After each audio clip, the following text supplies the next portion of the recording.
Harry Houdini, and his relationship with Newport is the subject of a splendid new play that'll soon be touring the whole country.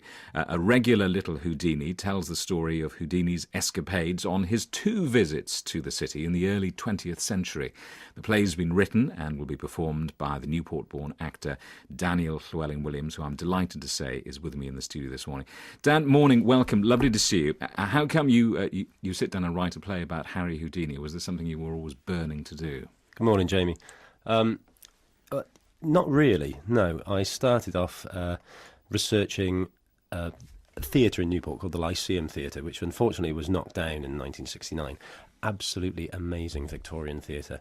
And I just was researching into that as a hobby, and I sort of came across information about Harry Houdini, and apparently he loved the theatre so much that he used Newport and that theatre as his base from which to launch his 2 British tours, one in 1905 and the next one 8 years later in 1913. Because all these years on, I mean, it's easy to forget what a huge star he was.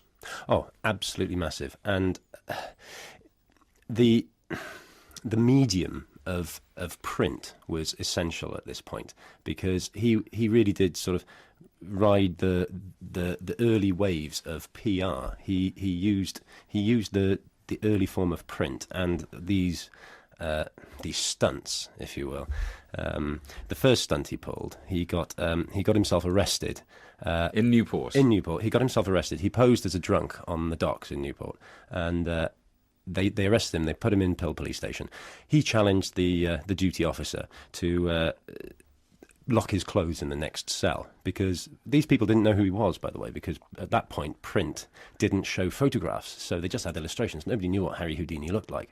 So he challenged them to lock his clothes in the next cell. He then, when they went off on break, 4 minutes later, walked out of the police station, unchallenged, fully clothed, where there was a reporter and a photographer waiting for him, all over the national press the next day. A great spin. What a great stunt. Awesome. I mean, his relationship to Newport, obviously very strong indeed. What else is the play about?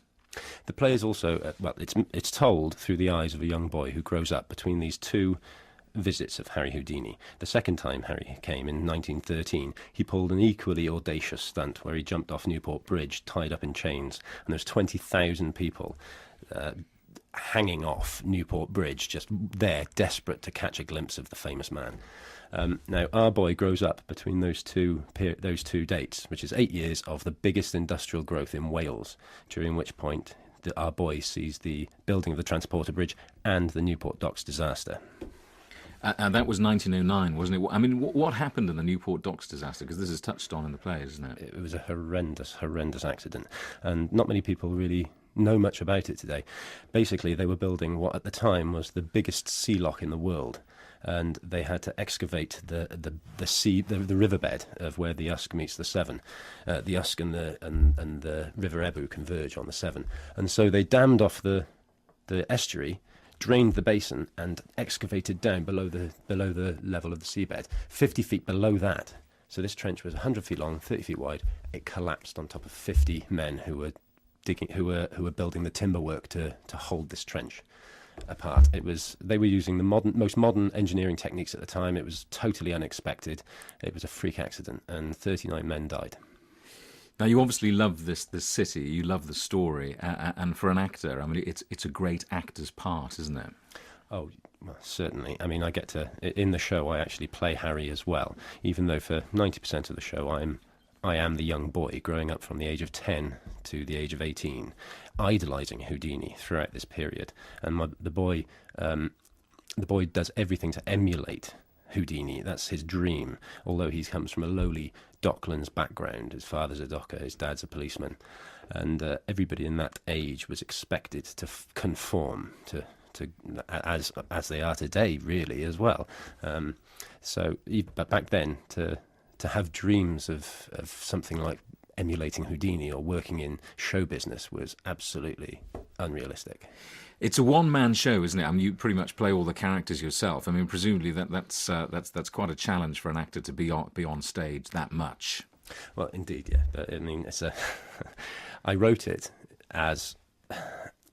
because I wanted to play all those parts, because all of those parts spoke to me, and the whole story spoke to me. It's a very personal story for me. The boy is loosely based around members of my family. All my family come from Pill, and they were dockers and policemen in the docks throughout the Edwardian period and onwards. And so I got a chance to actually put a lot of my family stories into this play. You know, there'll be lots of people listening who didn't know any of this stuff about Houdini in Newport and the story of the docks. And it's sad, isn't it, to think that these huge big events perhaps aren't so well known as they might be. No, they're not. And unfortunately, Newport has suffered a little bit from a lack of self-promotion and perhaps a lack of self-confidence. And this is a very valid historical event, a series of events which Newport and people of Wales should be very proud of, because it's not only part of the history of Newport, it's a real interesting point within British industrial history, but also a sort of transitional point in show business, because Harry Houdini was the pinnacle. He really was. He was a megastar. And very shortly, of course, looking at this period of time, very shortly, showbiz was going to change, because you have the rise of the movies, you have the rise of photography, you have radio very shortly, a decade later. We are seeing the end of a certain period in showbiz, aren't we? What, the sort of the music hall period, the sort of vaudevillian-esque sort of thing, which Harry Houdini came from, of course. But I mean, Harry Houdini was able to transcend those different mediums, and he was very much at the forefront of PR. Now, we know you from things like Torchwood, EastEnders, and Midsummer Murders, and Doctors, and things like that. I mean, it's very different being on stage, isn't it? And well, there's no chance for a second take. No. But theatre is really my bread and butter.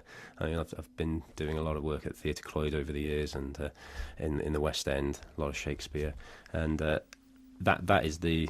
It really does excite me, the fact that you're playing to an audience. And I mean, most actors feel that working on stage is their favourite pastime. If they could do it all the time, they'd do it. How did you get into it?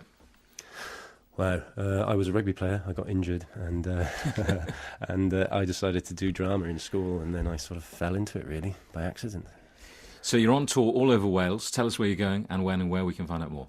I start in Theatre Clwyd Theatre Cymru, on the 26th and 27th of November next month. And we're in the Newport Riverfront, 23rd, 24th, 25th of January, and we go on to Swansea Grand on the 16th of April, and we're currently booking other dates in between those. Daniel, good luck with it, and lovely to talk to you, and thank you very much for coming in. Daniel Llewelyn-Williams.